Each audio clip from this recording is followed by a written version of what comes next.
Muito bom dia para você ligado nesse Bom Dia Gigante. Nessa quarta-feira eu vou trazer muitas notícias, novidades, informações exclusivas aqui do canal Atenção Vascaínos. Então de cara eu peço a moral a você que der aquele like importante demais, é só clicar no curtir, ajuda muito. Você que ainda não é inscrito no canal, não faz isso. Inscreva-se no canal, acione o sininho das notificações, sempre que a gente subir um vídeo você vai ser informado através do YouTube e claro, compartilhe, copie o link e joga para os seus amigos no WhatsApp, no Telegram, no Facebook, marca a gente no Twitter, @avascaínos, Twitter, Facebook, Instagram, a gente dá sempre muita informação por lá.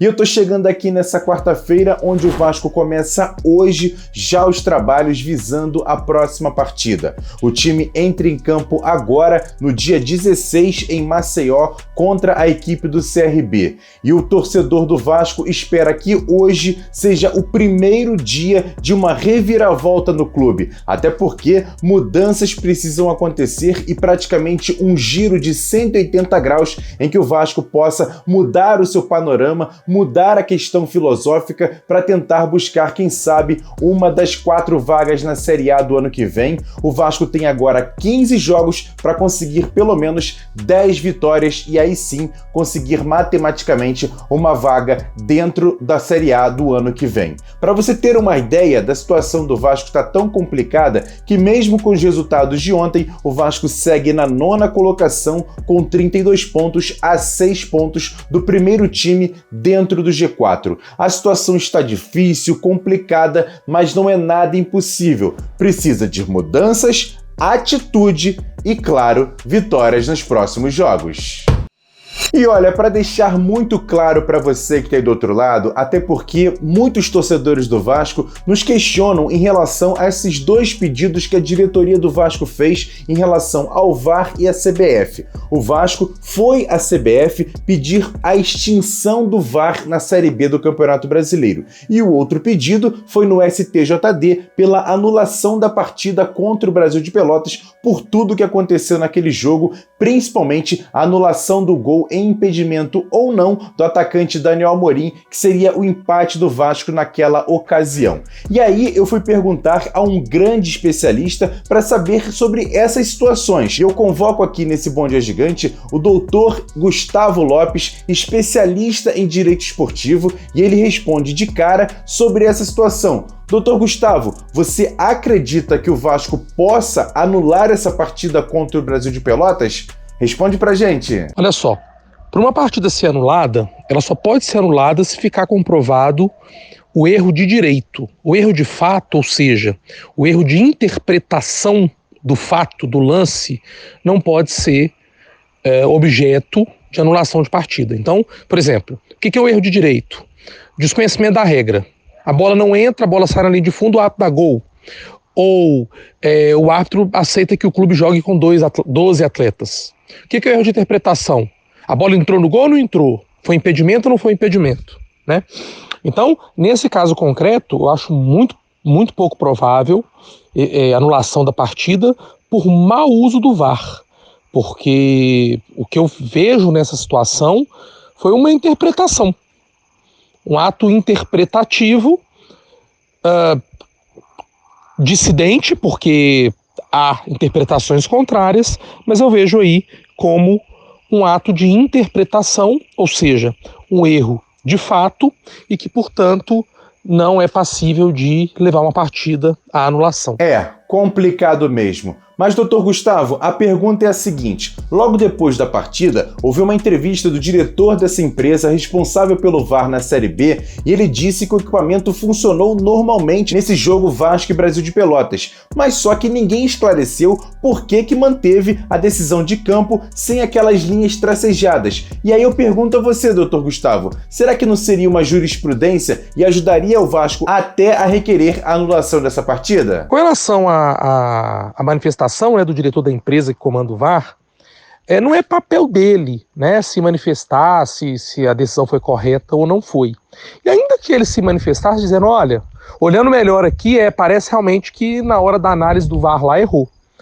A gente tem no futebol um princípio de que o árbitro é soberano.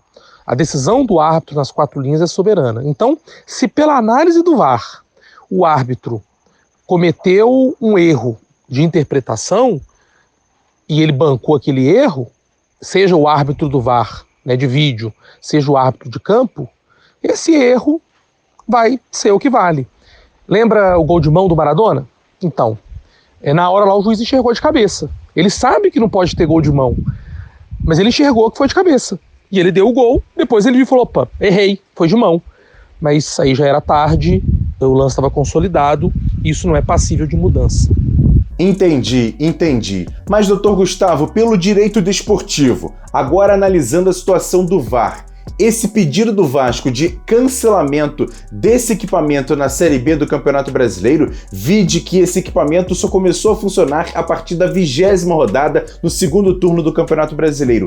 É possível o Vasco banir o VAR da Série B do Campeonato Brasileiro? Olha só que interessante. Ou se tem o uso perfeito, pleno do árbitro de vídeo, ou não se tem. Não é? Colocar o árbitro de vídeo na Série B de maneira precária, para ao invés dele auxiliar a arbitragem de campo na tomada de decisões, ele confundir o árbitro de campo e ocasionar erros, é melhor não ter. Então, se eu tenho na Série A 13 câmeras, ou seja, uma visão excelente dos lances para auxiliar o árbitro, eu ter na Série B praticamente um terço, ou pouco mais de um terço, não me parece razoável. Então, o pleito, até ao meu sentir, não seria no sentido de necessariamente retirar o VAR, mas no sentido de dizer o seguinte, ou coloca o VAR de maneira adequada para auxiliar o árbitro de campo, com o número de câmeras que vai auxiliar o árbitro de campo, ou não coloca o VAR. Então eu penso que juridicamente é um pedido bastante razoável e que pode trazer algum sucesso, sim. Aí vai ficar nas mãos dos julgadores, no sentido de avaliar se é melhor as 5 câmeras do que não ter nenhuma, ou, uma vez que ter apenas 5 câmeras pode confundir mais do que solucionar, ou é melhor não ter pelo menos as 5 câmeras porque elas vão ajudar. Então, ou vão ter as 5 porque elas vão ajudar, ou não vai ter nenhuma porque está atrapalhando mais do que ajudando. Eu penso que é muito nesse sentido o pensamento e a interpretação desse caso concreto. Tá aí, torcedor, as respostas de um grande especialista, Dr. Gustavo Lopes, especialista em direito esportivo, em relação a tudo que aconteceu no jogo contra o Brasil de Pelotas, essa situação do VAR e da CBF, mas a gente traz e esclarece para você que está do outro lado com todo respeito e isenção. Apenas as perguntas certas para um especialista para você também ter uma ideia. E eu quero saber a sua opinião. Comenta aqui embaixo, o que você acha? Acredita que o Vasco possa conseguir anulação nessa partida? Ou não? Você acha também que o Vasco possa conseguir também o término do VAR na Série B do Campeonato Brasileiro, já que ele começou apenas no meio da competição? Eu quero saber a sua opinião. Comenta aqui embaixo pra gente trocar uma ideia.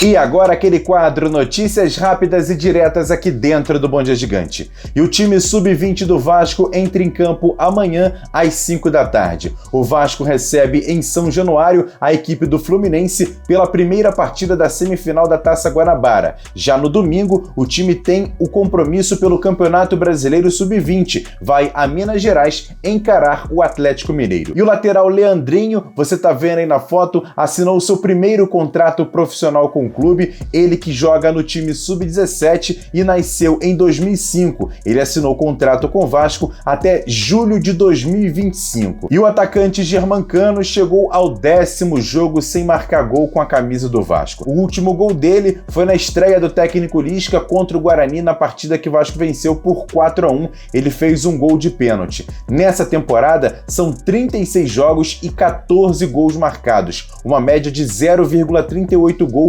por partida, ou seja, a cada 3 jogos, Germancano faz um gol. por enquanto é muito pouco, principalmente para a situação que o Vasco está na Série B do Campeonato Brasileiro. Germán, acreditamos em você! Quer dar um presente para sua mulher ou para seu marido? Precisa de um perfume? E se seu relógio dá problema? Vá na loja Pompador, Shopping Barra Square 3555, lojas 120 e 121, Bloco 1, Barra da Tijuca, Zona Oeste, Rio de Janeiro. As melhores marcas da perfumaria importada, grande variedade de relógios importados e nacionais, relojoeiro no local, troca de bateria e pulseira, conserto de todas as marcas de relógio, joias, ouro 18 quilates. Pompador, atendendo você com brilho e pontualidade.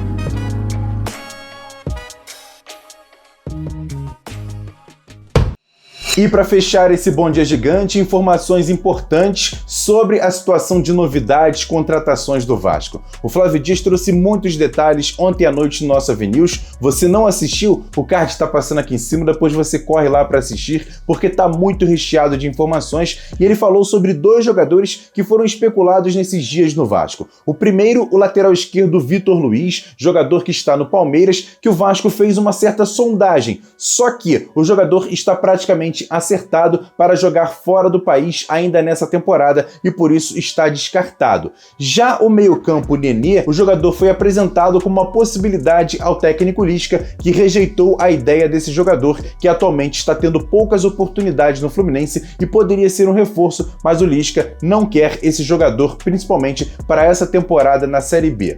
Ou seja, a informação que a gente tem é que o Vasco está sim no mercado em busca de um lateral esquerdo e um meia de ligação. E muito em breve alguma novidade pode acontecer. Fique ligado aqui no canal Atenção Vascaínos, que qualquer informação a gente passa para você. Já em relação à estrutura do futebol do Vasco, a diretoria está sim propensa a buscar um nome de um profissional que venha trabalhar ao lado do executivo Alexandre Pássaro para gerir o futebol do clube, principalmente no restante dessa temporada 2021. E muitos nomes começam a ser especulados, só que até o momento nenhum deles recebeu contato específico e direto. Por exemplo, Luizinho Quintanilha, Mauro Galvão são alguns nomes que foram especulados, mas eles mesmos ainda não receberam nenhum tipo de contato do Vasco. Inclusive, o próprio Luizinho Quintanilha reforçou o que ele já disse pra gente no último dia 26 de agosto em relação a convite do Vasco. Ele reforça aqui nesse Bom Dia Gigante que até o momento não recebeu nenhum tipo de contato do Vasco. Eu, assim,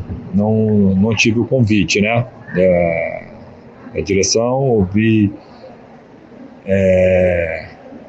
alguns comentários, né? Fico feliz porque em alguns canais, né, eu vi que existe assim, uma aceitação no meu nome, mas assim, é claro que tudo isso, existe uma estrutura hoje do Vasco que a gente tem que respeitar e, claro, seria uma honra ter um convite, mas também seria interessante da minha parte assim sentar para conversar, para entender melhor tudo que se passa dentro do clube hoje.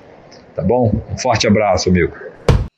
É isso, galera. Esse foi o Bom Dia Gigante de hoje, rápido, dinâmico, informativo, com todos os detalhes exclusivos para você ligado aqui no canal Atenção Vascaínos. Tá complicado o momento, mas aqui a gente mantém o trabalho, mantém a cabeça erguida, porque jornalismo esportivo com credibilidade, seriedade e falando de Vasco você só vê aqui no canal Atenção Vascaínos no YouTube. Peço para você dar o like nesse vídeo, se inscrever no canal, ajuda demais o canal a crescer. Estamos tentando trazer um trabalho de primeira qualidade para você que está do outro lado, então por isso eu peço apenas para dar o like, se inscrever, compartilhar os nossos vídeos, ajuda demais. Hoje à tarde tem o Boletim AV com a Jéssica Dias e à noite o Flávio Dias chega com o nosso AVNews, com muitas informações do jeito que você gosta. E você também tem o nosso segundo canal, o AV+, que hoje teve o Acorda Vascaíno, depois você corre lá para assistir, o card está passando aqui em cima com muitos detalhes para você falando de Vasco. É aqui no canal Atenção Vascaínos e também no nosso AV+. Ótima quarta-feira, a melhor de suas vidas, e eu volto amanhã aqui no Bom Dia Gigante. Grande abraço, galera! Fui!